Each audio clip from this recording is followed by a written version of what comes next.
함께 사도신경으로 우리의 신앙을 고백하겠습니다. 나는 전능하신 아버지 하나님 천지의 창조주를 믿습니다. 나는 그의 유일하신 아들 우리 주 예수 그리스도를 믿습니다. 그는 성령으로 잉태되어 동정녀 마리아에게서 나시고 본디오 빌라도에게 고난을 받아 십자가에 못 박혀 죽으시고 장사된 지 사흘 만에 죽은 자 가운데서 다시 살아나셨으며 하늘에 오르시어 전능하신 아버지 하나님 우편에 앉아 계시다가 거기로부터 살아있는 자와 죽은 자를 심판하러 오십니다. 나는 성령을 믿으며 거룩한 공교회와 성도의 교제와 죄를 용서받는 것과 몸의 부활과 영생을 믿습니다. 아멘.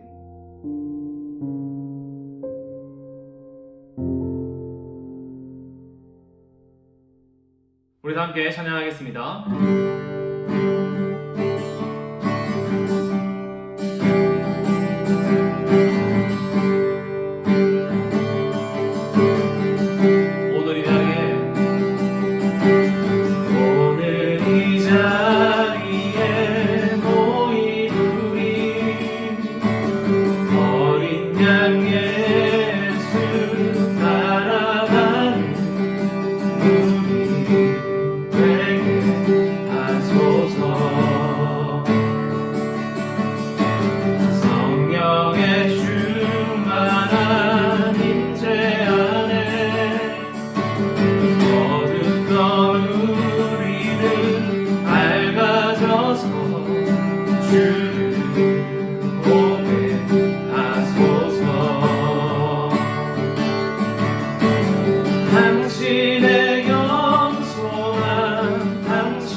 우리 삶의 주인 되신 하나님, 오늘도 주를 예배하는 자리에 함께하게 하심을 감사드립니다. 따뜻한 봄의 향기가 느껴지는 요즘이지만 코로나 바이러스 장기화로 인해 온 세계가 어려움과 힘듦을 겪고 있습니다. 모든 만물을 창조하시고 또 주관하시는 주님께서 이 모든 상황이 하루빨리 주의 선한 뜻대로 회복되게 하여 주시옵소서. 일상 속의 감사와 은혜 그리고 주의 인도하심을 우리는 늘 잊고 살았습니다. 오늘 귀한 이 예배를 통해 잊었던 주의 흔적들이 다시금 회복되게 하여 주시옵소서. 이같이 너희 빛이 사람 앞에 비치게 하여 그들로 너희 착한 행실을 보고 하늘에 계신 너희 아버지께 영광을 돌리게 하라고 하셨습니다. 주를 믿는 저희들이 늘 깨어있어 하나님의 뜻과 계획이 무엇인지 잘 알게 하시고 세상의 빛과 소금이 되라고 하신 말씀처럼 더욱더 빛을 내는 소중한 존재가 되게 하여 주시옵소서. 오늘 말씀 증거하실 전도사님께 복을 더하여 주시고 그 말씀 따라 승리하는 삶 사는 우리 중고등부 학생들과 선생님들 되게 하여 주시옵소서. 지난 한 해 동안 건강 지켜주시고 2021년 한 해도 은혜로 살아가게 하심에 감사를 드리며 우리 주 예수 그리스도 이름으로 기도드렸습니다. 아멘.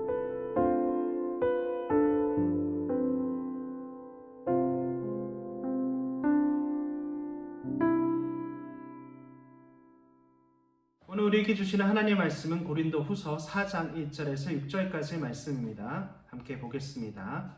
이처럼 우리가 하나님의 자비로 이 사역을 감당함으로 우리는 낙심하지 않습니다. 우리는 부끄러워 드러내지 못하는 것들을 끊어버리고 속임수를 쓰지 않으며 하나님의 말씀을 왜곡시키지 않았습니다. 우리는 진리를 밝히 드러냈으므로 하나님 앞에서 모든 사람들의 양심을 향해 우리 자신을 당당히 내세웁니다. 우리가 전하는 복음이 가려워졌다면 그것은 멸망하는 사람들에게 가려워진 것입니다. 이 시대에 신이 믿지 아니하는 사람들의 마음을 어둡게 하여 하나님의 형상이신 그리스도의 영광을 드러내는 복음의 빛을 보지 못하게 하였습니다. 우리는 우리 자신을 전파하지 않습니다. 우리는 예수 그리스도가 주님이시라는 사실과 우리가 예수님 위에 일하는 여러분의 종이 되었다라는 사실을 전파합니다. 어둠 속에 빛이 비춰라 라고 말씀하신 하나님께서 그리스도의 얼굴로 나타난 하나님의 영광을 깨닫게 해주시기 위해 우리의 마음에 빛을 비추셨습니다. 아멘. 반갑습니다. 동대중앙교회 중고등부 여러분. 때때로 그리스도인으로 사는 것 좀 어렵지 않습니까? 왠지 지켜야 할 것이 좀 많아 보이기도 하고 때로는 예수님의 가르침을 본받아 사는 것에 대해 친구들이 바보 같다라고 생각할까 봐 부끄러워지는 경우도 있는 것 같습니다. 우리가 그리스도를 쫓아 살아간다고 할 때에 어떤 사람들은 신경질적으로 반응하기도 하죠. 때로는 좋아, 나랑 한번 싸워보자 라는 식으로 우리의 신앙에 시비를 걸어오는 경우도 있습니다. 사실 여러분의 나이대에는 이런 시비보다 친구들의 무관심 혹은 비아냥이 좀 더 많겠죠. 야, 너 교회 다녀? 이런 식으로 말입니다. 그런데 이런 질문만 나오면 괜히 움츠러들 때가 있어요. 그런데 우리의 신앙에 대해 부정적인 시각이 예수님을 모르는 사람에게 뿐만 아니라 교회를 다니는 사람에게도 존재한다면 어떻겠습니까? 21세기 교회연구소의 2021년 조사 결과를 보면 한국교회 청년 10명 중 4명은 성경 말씀대로 살면서 사회에서 성공할 수 없다라는 인식을 가진 것으로 조사됐습니다. 이들이 바라보는 한국 사회는 돈이 최고의 가치가 된 사회라는데 92.3%가, 착한 사람은 손해를 본다라는 응답도 84.7%가, 이 한국 사회에 희망이 없어 라는 응답도 32.6%나 된다고 합니다. 여러분, 이 사람들 교회 다니는 사람들이에요. 물론 희망적이라는 응답도 56.6%로 높게 나타났지만 32.6% 무시할 수 없는 높은 응답률이죠. 이러한 상황에서 성경 말씀을 지키며 살면 이 사회에 성공할 수 없다고 생각하는 개신교인 청년이 40.4%였고 성경 말씀을 지키며 사는 사람이 내 주위에는 별로 없다라는 응답도 61.7%나 됩니다. 여러분 어떻게 생각합니까? 물론 우리가 성공 하나만을 위해 살아가는 것은 아니지만 조사 결과를 바탕으로 보면 말씀 중심으로 사는 것이 세상에서 보기에는 어리석어 보인다는 말로 이해되기도 하지 않습니까? 교회를 다니지 않는 사람이 아니라 교회를 다니는 청년들에게서 이러한 응답이 나왔다는 것은 우리의 신앙을 다시 고민하게 만듭니다. 여러분, 이 상황에서 말씀 쫓아 살 것을 외칠 수 있겠습니까? 오늘 본문의 바울도 비슷한 상황이 있습니다. 바울의 사역에, 바울의 사도권에 누가 태클을 걸었다는 거예요. 쉽게 말하면 그거 맞아? 그렇게 살아도 돼? 그렇게 말해도 되는 거야? 이렇게 따지는 겁니다. 지금 우리 입장에서라면 이 세상에서 그리스도인으로 살아도 되는 거 그거 맞는 거야? 라고 하는 것과 비슷한 것이죠. 바울은 이에 대한 변론으로 자신의 사도권을 주장하는 내용이 오늘 본문인 고린도후서에 담겨 있습니다. 바울의 이야기를 잠깐 살펴봅시다. 1절을 보면 자신은 하나님의 자비로 사역하고 있다고 말합니다. 그렇기 때문에 나는 낙심하지 않아. 이렇게 말해요. 여기서 하나님의 자비라는 것은 바울 자신이 사울이던 시절에 그리스도인을 박해하는 사람이었다가 이제는 하나님의 은혜로 나는 복음을 전하는 사람이 되었어 라고 하는 하나님의 전적인 자비를 말합니다. 그가 그리스도를 모른 채 핍박하였지만 그런 그를 내치신 것이 아니라 오히려 복음 전도자로 들어쓰신 하나님의 자비가 그를 이끌고 있다라는 것이죠. 그렇기 때문에 그는 실망하지 않는 거예요. 이 말을 이렇게 볼 수도 있습니다. 만약 나 중심이고 내가 이끄는 일이라면 상황과 환경에 따라 낙심할 수도 있어요. 그러나 바울 자신의 사역은 자신이 이렇게 복음을 전하며 살 수 있는 것은 나의 힘이 아니라 자신을 들어쓰신 하나님의 은혜임을 알고 또 고백하고 있기 때문에 어떠한 상황에서도 낙심하지 않는다는 것입니다. 왜냐하면 이 사역이 바울 자신 중심이 아니라 하나님 중심이기 때문이죠.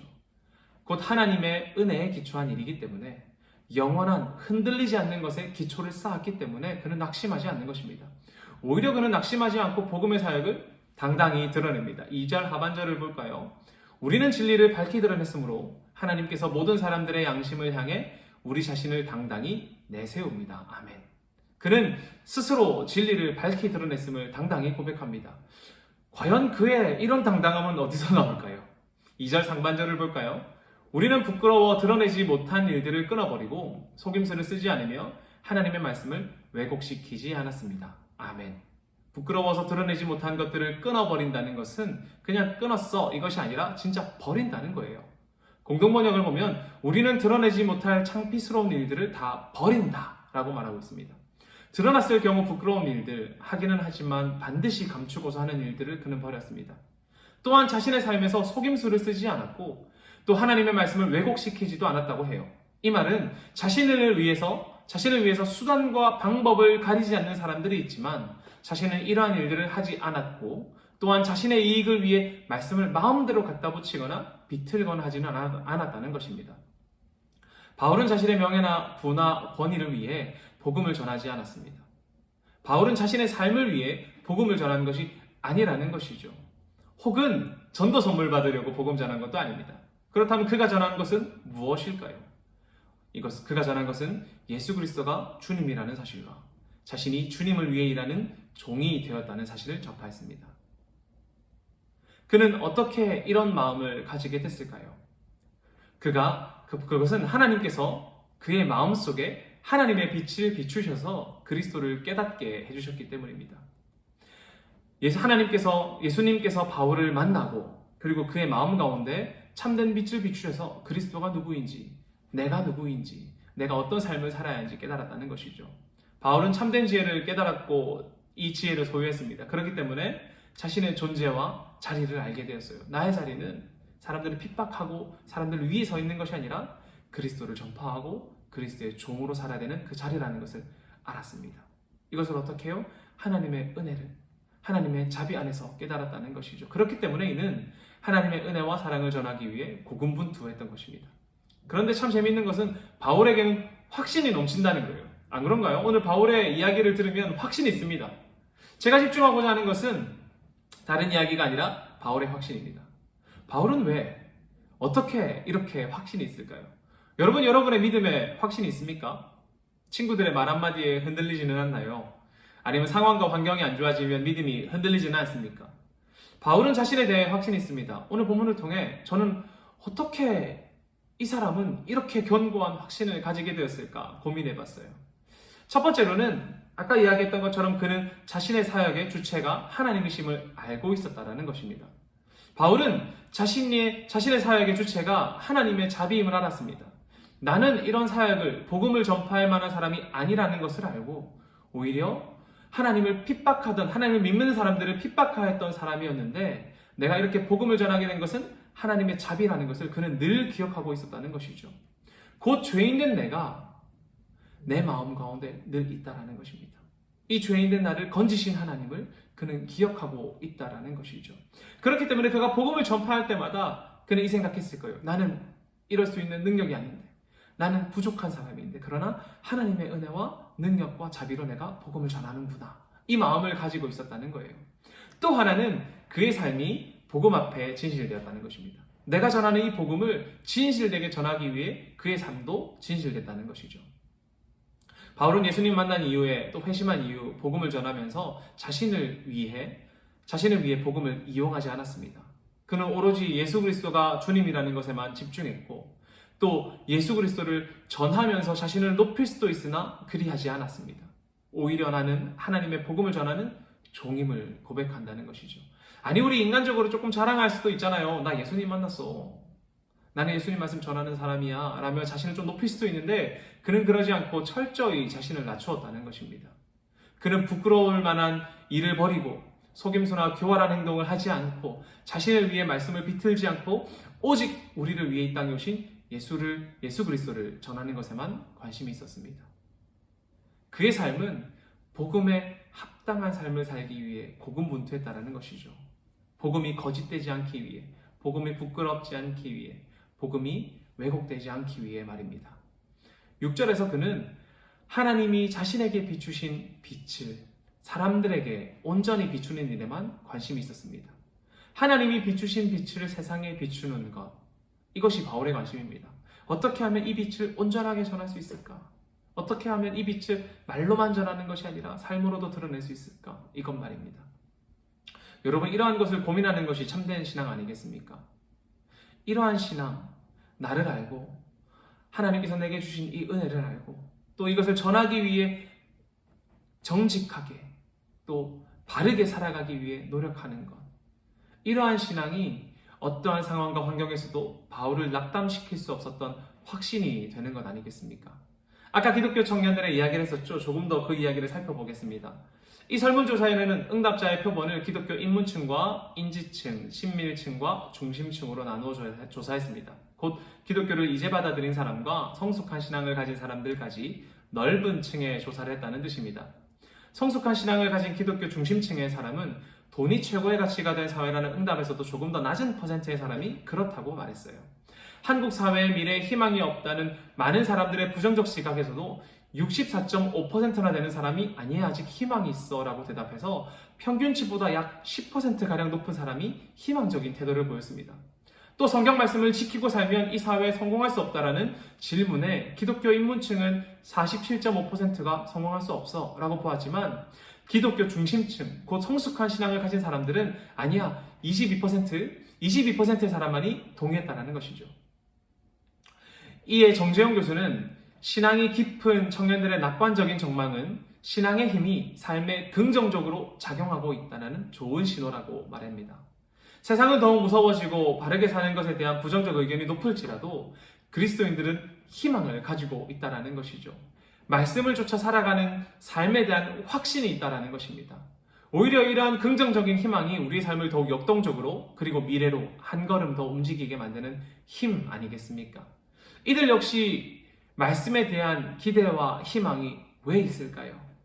마찬가지로 죄인된 나를 건지신 하나님에 대한 믿음과 자신의 삶에서 그리스도의 말씀을 이루기 위해 고군분투하며 살아가는 자신의 정직한 삶이 이러한 확신을 만드는 것 아니겠습니까? 여러분, 언제까지 세상에 휘둘릴 것입니까? 언제까지 확신 없는 믿음에 자신을 내버려 두시겠냐는 겁니다. 우리 확신을 가집시다. 나를 사랑하시는 하나님, 우리가 만나는 하나님에 대한 경험을 잊지 맙시다. 그리고 날마다 하나님을 생각하며 나를 바라봅시다.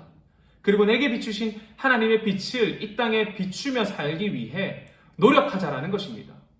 정직하게, 신실하게, 참되게 삶으로 말씀을 쫓아 살아가는 삶의 아름다움을 선포하자는 겁니다. 누군가가 그리스도인의 삶에 의구심을 가질 때 여러분의 믿음과 여러분의 신실한 믿음과 정직한 삶을 보여줄 수 있는 담대함을 한번 가져봅시다. 누군가가 예수 그리스도에 대해 물어보고 고민하고 의심을 할 때 여러분이 만나는 하나님을 담대하게 전하고 또 여러분의 삶이 진실하고 정직하고 참되게 사는 그 삶으로 여러분의 믿음을 증거해 보자는 겁니다. 저는 여러분이 그런 용기 있는 그리스도인 되시기를 간절히 소망합니다. 우리 함께 기도하겠습니다. 하나님, 우리 동래중앙교회 중고등부 아이들이 하나님을 만났는데 이것을 잊지 않게 하여 주시옵소서. 날마다 내가 만나는 하나님을 기억하며 내가 어떤 존재인지 하나님의 은혜와 자비를 기억하며 복음을 전할 수 있는 이 기회가 있음이 얼마나 감사한 것인지 깨닫는 아이들 되길 소망합니다. 복음을 전할 때 말로만 전하는 것이 아니라 우리의 정직한 삶과 신실한 삶과 복음을 이용하지 않는 참된 삶이 우리 아이들의 믿음과 신앙을 증언할 수 있는 아름다운 증거 되기를 소망합니다. 우리 아이들의 삶을 보고 우리 주변에 있는 친구들과 많은 사람들이 그리스도를 믿는 사람들의 신앙과 헌신된 삶을 통해 그리스도가 이 땅에 오신 그 삶을, 그 일들을 그들도 받아들이고 함께 신앙하며 함께 믿음 생활할 수 있도록 주님 은혜를 더해 주옵소서. 아이들을 향해 닥쳐오는 세상의 편견과 아이들의 비웃음이나 무시나 혹은 공격적인 태도들이 우리 아이들의 신앙을 흐트러뜨리고 무너뜨리는 것이 아니라 그때 더욱더 담대히 복음을 선포할 수 있는, 말로만 전하는 것이 아니라 삶으로 함께 전할 수 있는 아이들 되어서 오히려 궁금하고 질문을 가지고 공격했던 사람들이 우리 아이들의 삶을 통해 그리고 이야기와 함께 전해지는 삶을 통해 예수 그리스도를 받아들일 수 있는 놀라운 은혜 또한 되기를 소망하오니 하나님 아이들에게 힘과 용기를 더해 주옵소서. 담대함을 가질 수 있는 확신, 이 확신을 가지고 이 땅을 살아가는 우리 동네 중학교의 중고등부 아이들 되기를 소망하오니 하나님 기억하여 주시옵소서. 우리 삶에서 우리의 신앙과 믿음을 복음 전파와 삶으로 증거하는 하나님의 참된 전파자들 되길 소망합니다. 사랑합니다. 살아계신 예수님의 이름으로 기도합니다. 우리 함께 주기도문으로 예배를 마치도록 하겠습니다. 하늘에 계신 우리 아버지, 아버지의 이름을 거룩하게 하시며 아버지의 나라가 오게 하시며 아버지의 뜻이 하늘에서와 같이 땅에서도 이루어지게 하소서. 오늘 우리에게 일용할 양식을 주시고 우리가 우리에게 잘못한 사람을 용서하여 준 것 같이 우리 죄를 용서하여 주시고 우리를 시험에 빠지지 않게 하시고 악에서 구하소서. 나라와 권능과 영광이 영원히 아버지의 것입니다. 아멘.